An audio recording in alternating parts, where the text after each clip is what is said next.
भारत की आज़ादी में महत्वपूर्ण योगदान देने वाले वीर क्रांतिकारी नेता सुभाष चंद्र बोस जी की पुण्यतिथि पर मैं उन्हें कोटिश वंदन करता हूँ। नेताजी सुभाष चंद्र बोस भारतीय राष्ट्रीय संग्राम में सबसे अधिक प्रेरणा के स्रोत रहे। यह वह व्यक्ति थे जिन्होंने कहा था, तुम मुझे खून दो, मैं तुम्हें आज़ादी दूंगा। और ये केवल एक नारा नहीं था, इस नारे ने भारत में राष्ट्रपति का ज्वार पैदा किया है, जो भारत की स्वतंत्रता का बहुत बड़ा आधार भी बना।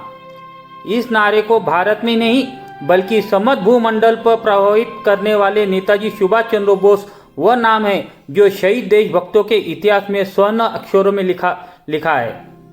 सुभाष चंद्र बोस की वीरता की गाथा भारत में ही नहीं बल्कि विदेशों में भी सुनाई देती है। नेताजी सुभाष चंद्र बोस की कथनी और करनी में गजब की समानता थी।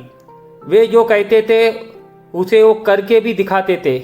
इसी कारण नेताजी के कथनों के विश्व में बड़े दिग्गज भी घबराते थे। नेताजी की लोकप्रियता इतनी अधिक थी कि भारत के लोग उन्हें प्यार से नेताजी कहते थे। उनके व्यक्तित्व एवं वाणी में एक ओज, एक आक्रोश था। उनके हृदय में राष्ट्र के लिए मर मिटने की चाह थी।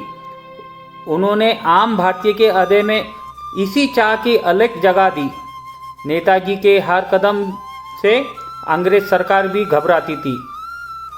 नेताजी सुभाष चंद्र बोस आज़ादी के लिए जो सपना देखा था और आज भारत आज़ाद देश में नेताजी सुभाष चंद्र बोस को कतई भुला ही नहीं जा सकता।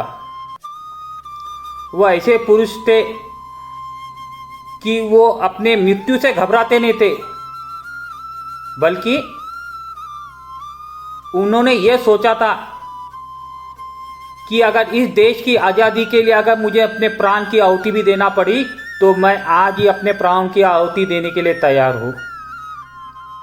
ऐसे महान नेता को मेरा शत नमन। एक बार फिर मैं आज नेताजी सुभाष चंद्र बोस जी की पुण्यतिथि पर उन्हें वंदन करता हूँ। भारत देश हमेशा उनको याद करता रहेगा। जब तक ये संसार होगा नेताजी सुभाष जी का नाम अमर रहेगा।